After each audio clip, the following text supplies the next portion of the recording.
Audio Jungle.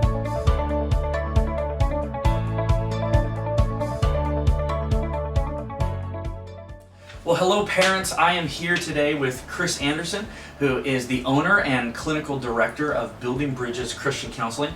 He's a friend of mine who we are referring students and families to for therapy, and he just loves students and loves working with families. And so I've asked Chris if we could do some of these videos where we talk to you parents about these crises that we're going to be sharing with your students about. And so having the clinical experience that Chris does, he's obviously an expert in these fields. So I'm going to have a few questions for you, Chris, and again, this is just for the parents. So my first question for you is, we're talking about depression this month. What are some warning signs to look for, and if you could kind of define depression in layman's terms for us? Okay. Well, depression is, you could even put it on a scale of 0 to 10. That on one end of the spectrum is that they aren't depressed at all, that they aren't blue, that they're doing just fine. There's the normal ups and downs, and teenagers tend to be a little more up and down than other people. To the very end of being very down, very suicidal even, and completely losing hope. And so often you see someone who's kind of on the path and it's maybe somewhere in the middle, and there is a point where they need intervention, there's a point where they need help, and there's points where they're just kind of the normal ups and downs of life. The things that you would see with a teen who has depression would be things like adults tend to get more sad, and teens tend to get more irritable.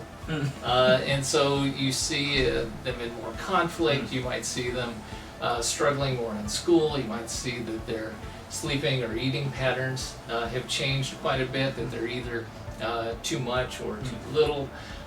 Difficulty concentrating, difficulty getting tasks done. Sometimes it's difficulty, they don't enjoy the things they used to enjoy.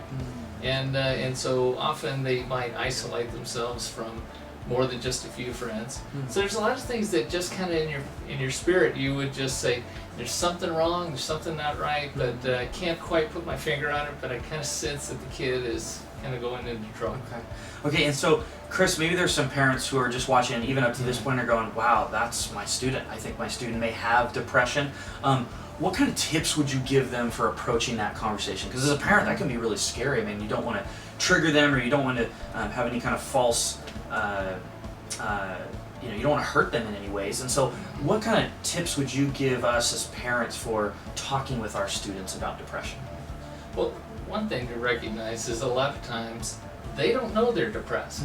They don't know that there's really an issue. They just know they're just not enjoying their life right now. So as you're approaching the conversation, be open, but be kind of persistent. You might have to ask a question and then back off for a while, and a day or two later kind of ask them again. If they are towards the far end where they're really in a bad place, you're going to be watching their behavior. And if they do things that are really scary, things like talking about suicide, talking a lot about death, writing poems or things like that, kind of glorifying death or suicide, you find them giving away prized possessions or saying goodbye to people like they're never going to see them again.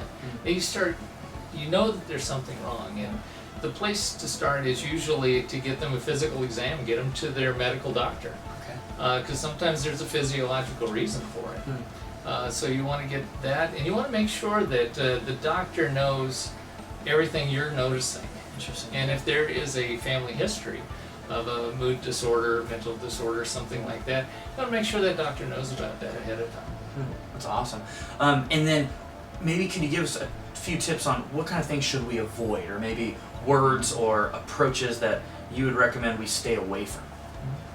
Well, one thing that parents I often see do is they will let the teen talk until they disagree with the teen.